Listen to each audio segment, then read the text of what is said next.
spending time this week, and I was in Psalm 8, and I was in verse 3, and David's writing, and he says, "When I view and consider your heavens, the work of your fingers, the moon and the stars, which you have ordained and established." None of it's there by accident. "What is man," he asks, "that you are mindful of him, and the Son of Man that you care for him?" I just stopped at that well-known verse, and I just had a Selah moment on what is man that you are mindful of us. Now, we were in the Cape, so I started to read this verse like this: "When I view and consider your heavens, the work of your fingers, the seagulls floating in the drift, the smell of salt in the air, the daisies, the waves, I'm sitting there and I'm just going, God, I'm looking at the works of your hands, at the works of your fingers. And then, what is man? Who are we that God is mindful of us?" And I just realized God is so mindful of us. But there is a response, and that response is to be mindful of Him in every area, in every aspect of our lives. Every person He has created, God has created with purpose, with intent. When I look at my wife, I'm like, there's God in that. There we go. Huh? Thanks, Miller. Man, I see God. I hope she sees God.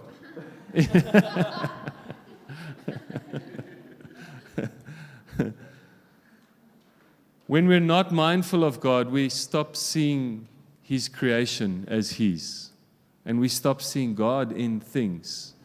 And so I was just awakened to a response to seeing God in every area of our lives, to seeing His nature in every area of our lives. And so then in Isaiah 66, God responds, and He says, "Thus says the Lord, heaven is my throne, the earth is my footstool. What kind of house will you build for me? How will you host my presence? How will you be mindful of me? How will you demonstrate your love and affection for me?" God's asking us this morning, how are you going to demonstrate your love and your affection for me? What kind of house will you build? And what kind can be my resting place? For all of these things my hand has made, and so all these things have come into being, says the Lord. But this is the man whom I will look and have regard, he who is of a humble and of a broken or a wounded spirit, but specifically, he who trembles at my word. He who physically responds to the coming of my voice. He who is in awe of my presence. That is the man to whom I will look. David says, "Who is man that you are mindful?" And God's saying, I'm mindful of the man who trembles at the sound of my voice. Isn't it amazing how God answers David's question later in Isaiah, in prophetic word? I'm not going to be long today because I want us to lift up a sound of praise. I want us to lift up a sound of praise in response to God's goodness. And it's not just about worshiping here on a Sunday. It's about a constant response to God's presence, a constant trembling, a constant vibration, a constant motion because of God's goodness, a constant response to His presence. It says the Bible says when Jesus entered the city became agitated. It says when Jesus entered into Jerusalem, it says the whole of Jerusalem became agitated. It's like if you could sit up on a mountain and look down into Jerusalem, you would see there's a vibration, there's a buzz, there is a trembling in town. Why? Because God in His nature is walking into town. He's walking into the middle of the city. And no one could deny that He was there. In fact, when Jesus later reappears and He pretends to not know what's going on, He's like, hey, what's happening? His disciples says, or the people He met said, where have you been? Have you not noticed what has been going on? And we've been speaking about obeying the Holy Spirit and obeying His presence. But there is a bursting that's going to take place where people in the neighborhoods are going to say, hey, haven't you seen what's been taking place? Have you not noticed that Jesus is here? Have you not? And I'm not speaking philosophy. I really know God is wanting to do something.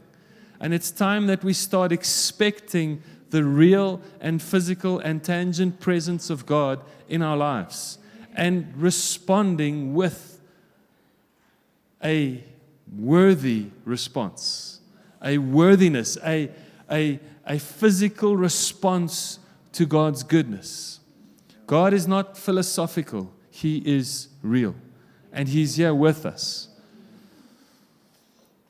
I can't read this without laughing because of but Isaiah 66 verse 6 says, hark, there is an uproar from the city, a voice from the temple, a voice of the Lord. We had a joke going about hark. But what Isaiah prophesied was Jesus coming into the city of Jerusalem. And so He came into the city of Jerusalem, and there was this agitation. And then Jesus went into the temple area. He went into the center of it all. The place that had a control over the spiritual nature of the people, a control over the spiritual environment of the city. And Jesus went straight into the center of it. And it says, there is an uproar in Isaiah 66, verse 6, coming from the temple in the middle of the city. Why was there an uproar? Because Jesus went straight into the temple after coming into the city, and He made whips, and He went in to drive out the sellers and the traders from the temple grounds. John 2 says He drove out the cattle and He drove out the sheep. And they knocked over the tables. And the money changers' money went all over the show. And Jesus went in and drove them out, and there is an uproar. But if you read in Matthew 21, not even that irritated or annoyed the Pharisees. There was something else that annoyed and agitated and irritated the Pharisees and the religious leaders of the day. It wasn't that He drove out the sellers and the traders. It was that afterwards, it says in Matthew 21, verse 15, it says, but when the chief priests and the scribes saw the wonderful things that He did. Say wonderful things. You see, for some reason, when God does wonderful and real things, people get agitated. People get afraid of the real presence of God. And then it says, and that He did. And the boys and the girls and the youths and the maidens crying out on the porches and the courts of the temple, saying, Hosanna to the Son of David. What agitated them was the sound of worship going up in the temple. The sound of praise going up. Praise to Jesus, the Son of David. There was a recognition that God is here. And there was a sound of praise, and that agitated the leaders and the scribes. Jesus said to them, the scripture says, my house shall be called a house of prayer, but you've made it a den of robbers. And the blind and the lame came to him on the porches and the courts of the temple, and he cured them. There is something that takes place when we lift up a sound of worship. It brings in those who want to worship but can't. That's why the blind and the lame came, because they want to worship, but they couldn't. Come on, guys. Many of us in this room are able to worship. We're able to praise Him. We're able to lift up a sound of joy, of celebration.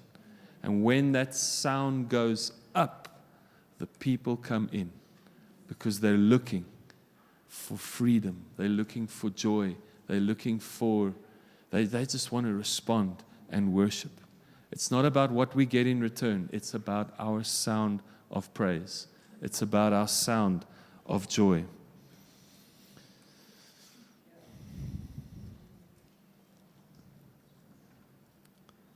My mom spoke last week on putting on the armor.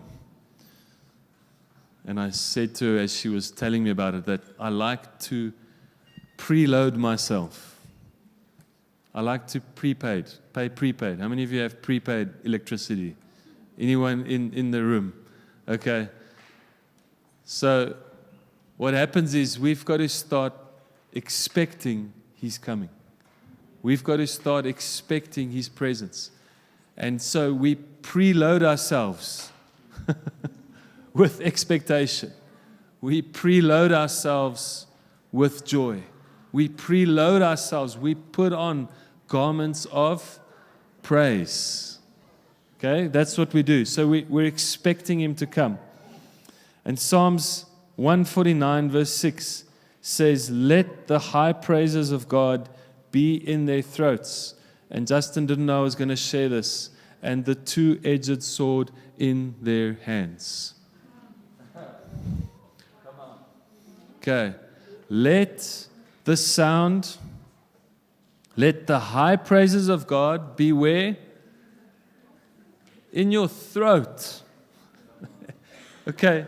That means your throat ain't got space for nothing else. What are you preloading yourself with? Praise. Hello. Let's say it again, high praises of God be in your... Come on. Have you seen a bullfrog?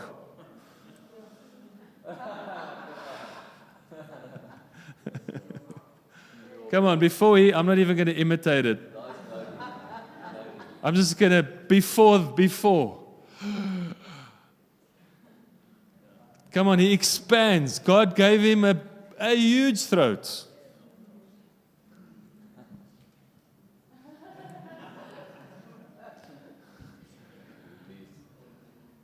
Turn to your person next to you, say, I've got a double throat for a reason. I've been trying to get rid of this baby. But God gave it for a reason. If it's floppy, it's not being used enough.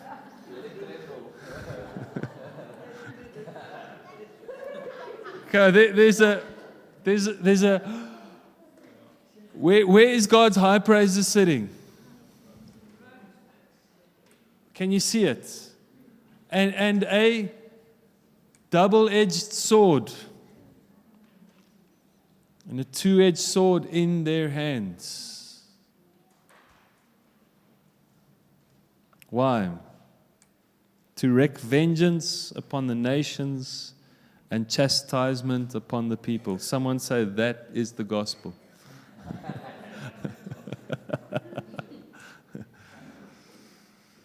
God spoke to us in 2017.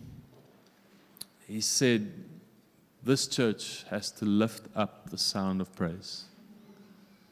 And as you lift up the sound of praise, the sound of your praise carries my voice through the nations. So, and the start of Psalm 68 says, now God will arise. If you don't praise, God doesn't arise. Hello? If you don't praise, God doesn't arise. It's through our praising that God arises. When the sound of worship goes, He gets up off of His throne. Now, some of you are going, come on, man, I thought God just does His thing and goes around and works here and works there. But God needs a partner. He's, Bill Johnson says, God doesn't work for me, I work for God. It's so important to understand. God doesn't work for you, you work for God. And the starting place of your work, of your response, is the sound of praise.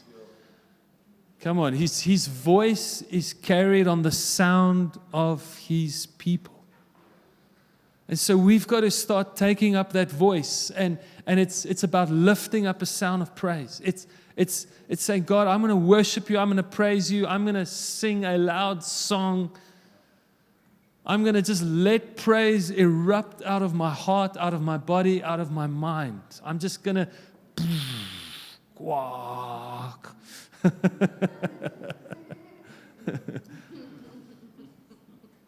Because God has preloaded you with the ability to praise Him. But too many of us are waiting for things to happen before we praise. And God's saying, no, the things are going to happen when you praise. The things are going to happen as you praise. You see, that was the way God set it up. When they took Jericho, who did He send in front? The singers and the worshipers. It doesn't make logical sense. But to the believer, it makes sense. Because we get to respond to God's glory. What were they singing? Not Humpty Dumpty climbed on the wall, whatever, and the wall fell down. And no, they were singing worship and praise to God. Our God is great. Our God is awesome. Our God is incredible. My mom's funny. Talking about praise, my mom said, I don't want to be a plastic Barbie. Talking about happiness and praise. I don't want to be a plastic Barbie. I don't want to pretend to be happy when things aren't lacquer. This is a while ago, that's why. And that's the truth. We don't come and pretend to praise, we come and praise. We don't come and pretend to be happy. We come with joy because we know who God is. We know who He is, and so we respond with praise. Come on, I'm speaking to the musos. I can see KG's like, amen, brother.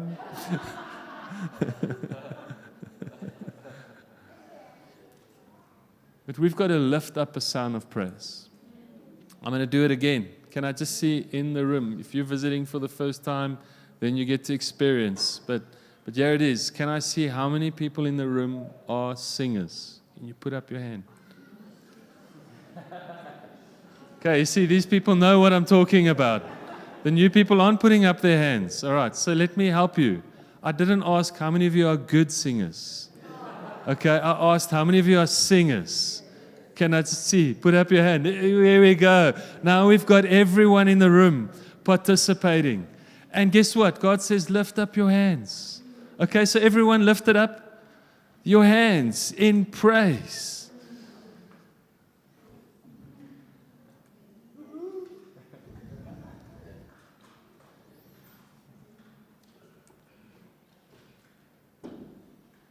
God is going to use praise in your life to break open territory that has never been broken open before. What He did through around Jericho has been repeated over and over and over again. As soon as the sound of praise is lifted up, there is victory and there is peace over the land. But as soon as we take our eyes off of praise, we focus on the enemy, what happens? It goes quiet. And what we allow is the sound of confusion to come in, the sound of many voices. You see, the sound of praise is the sound of one voice. The sound of praise is the collective sound of one voice. And so we lift up a sound of praise. Come on, God designed us to lift up that sound. This is my favorite verse in the Bible. I'm just going to read it. For Psalm 150, it says, praise the Lord, praise Him in His sanctuary, praise Him in the heavens with power.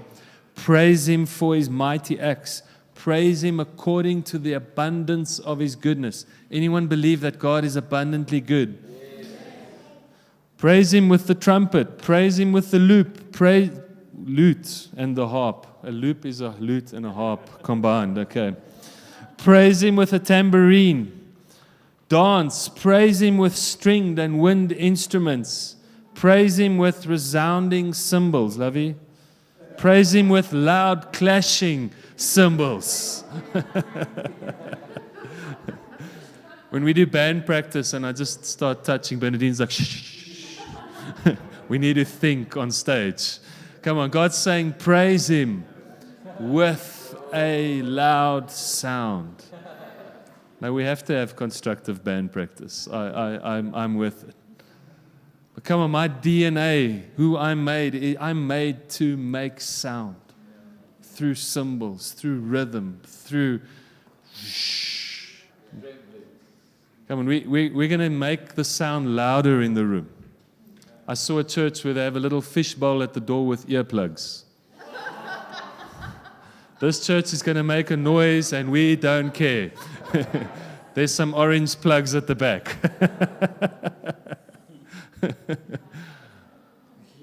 Why? Because we're made to praise. I can't elaborate on that anymore. We're called to make a sound. Let's go to Hebrews. Hebrews 4.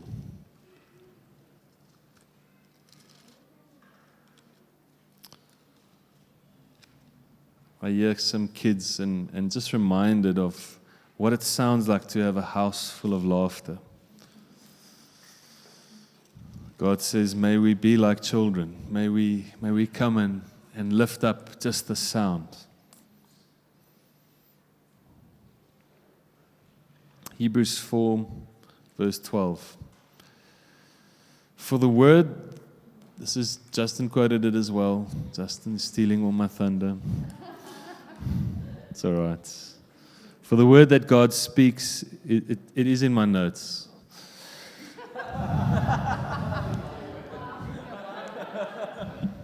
Yeah, I did type it in my notes. I have proof. I'm not just reading it. For the word that God speaks is alive. Just stop there. The word that God speaks is what? It's alive. It's moving. It's full of energy. It's full of action. And full of power. It is sharper than any two-edged sword, penetrating to the dividing line of breath, of life and spirit, and of the joints and the marrow of your deepest parts of our nature, exposing and sifting. You see, that's why the religious leaders had a reaction to Jesus and the sound of worship, because worship and the sound of praise exposes the true heart. See, so when we come into worship and we don't feel like worshiping, it's because we feel like we're being exposed. Because people having a good time expose my grumpiness. People having a good time expose my agitation and my irritation. And I'm not going to let go of this irritation while these people praise God. I'm going to stand and hold on to my darkness. Can I say that? But there's the word. Come on. It's alive. It's full of power. It does expose. It does reveal. And so we mustn't come and hide from it. We've got to dive into it. Anyone swimming yet? Anyone ready to dive into a pool? Even this afternoon. Come on, we made it hot in the building so that you're more or less to dive into a pool after the service. But we've got to be wanting to dive into God's presence. Allow Him to reveal. Exposing and sifting and analyzing and judging every thought. And verse 13 says, not a creature exists. Come on, Psalms 150, the last verse says, I'm now going to read it. It says, may every breath praise the Lord. May every creature, everything that breathes, praise, everything that has breath, praise the Lord. Yeah, in verse 13, not a creature exists that is concealed from His sight, but all things are open and exposed and naked and defenseless to the eyes of Him. Who is God that He is so mindful of us? Inasmuch then as we have a great high priest. So just see what's happened. There were the high priests, and they were agitated. Come on, there's a song flying in the wind there. All right. There were high priests, and they tried to shut it down, and Jesus became the high priest. Why? So that He could release the sound of praise. The Hosanna to the Prince, the Son of David, the Hosanna, the sound of glory. Inasmuch as we have a high priest who has already ascended and passed through the heavens, Jesus the Son of God, let us hold fast to our confession, what we sing, what we say, what we preach. And then it says this, and it says, for we don't have a high priest who is unable to understand and sympathize and have a shared feeling with our weaknesses and infirmities and liabilities to the assaults of temptation, but one who has been tempted in every respect as we are, yet without sinning. So Jesus knows what you are going through.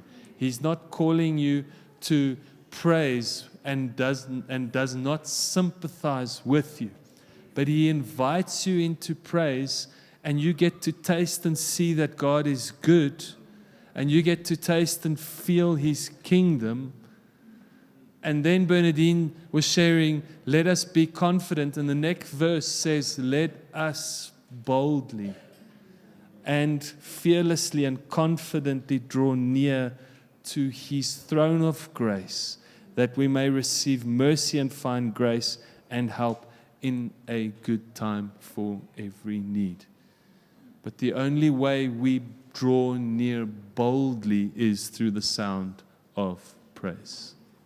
God's not waiting for us to knock timidly at the door. He's saying, let out a sound in boldness, in confidence, without fear. Just ministering at a wedding yesterday, and so aware of God's presence in the ceremony, and so aware of God's love for the couple and for the people.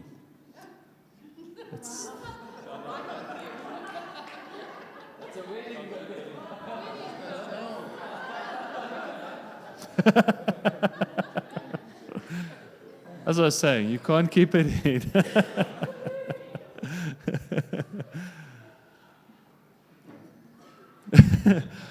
He was there, actually. He was.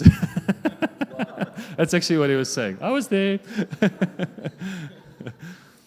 So aware of God's love in the room at the wedding. And so aware of God bringing healing through an experience of His love. So aware that God chases fear. The Bible says if perfect love casts out all fear and all feelings of terror. And that's what God wants us to do as we praise Him, as we worship Him, is step out of fear and step into the sound of praise. Okay, so what we're going to do is we're going to invite everyone onto the carpet. We're going to teach you a dance move. And did you feel that feeling of fear that came up straight away? I'm just kidding. No, we're going to lift up a sound of praise. And it's just a prophetic act. It's just disconnecting from things, disconnecting from stuff, and saying, I'm just here to praise Him. I'm just here to lift up a sound. And may that be our nature. May that be, wow, God's here in the room, and I respond. I like to cry in God's presence. Sometimes that's how I respond. I'll feel God's presence, and I'll just start to weep in His presence. My body physically responds to the feeling that God is here in worship and in praise. And so really what we're trusting for is for us as a church to become a church that lifts up the sound of praise, that lifts up the standard when it comes to praise. Realizing that we go with praise. We don't go into a fight unless we've first gone into praise. Don't go into battle unless you've first gone into praise. Come on, God has got certain victories for us, but He needs us to first go into praise because it's God who wins the battle. It's God who brings the victory. Is that good? Are we ready to praise Him? Let's stand. Let's stand.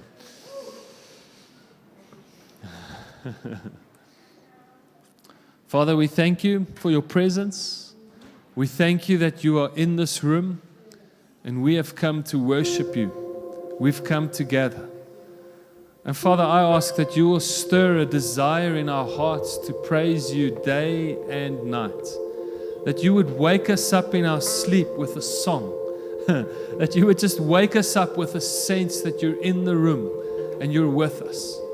And Your word says, awake, O sleeper, stand up, arise, as God's presence comes. And so we respond to Your presence this morning. And we want to lift up a sound. We want to set a precedent. And Father, Your word says that as we worship You, Your voice will go out through the nations. The sound of the trumpet is not a once-off event. It's the sound of praise being lifted up in every nation.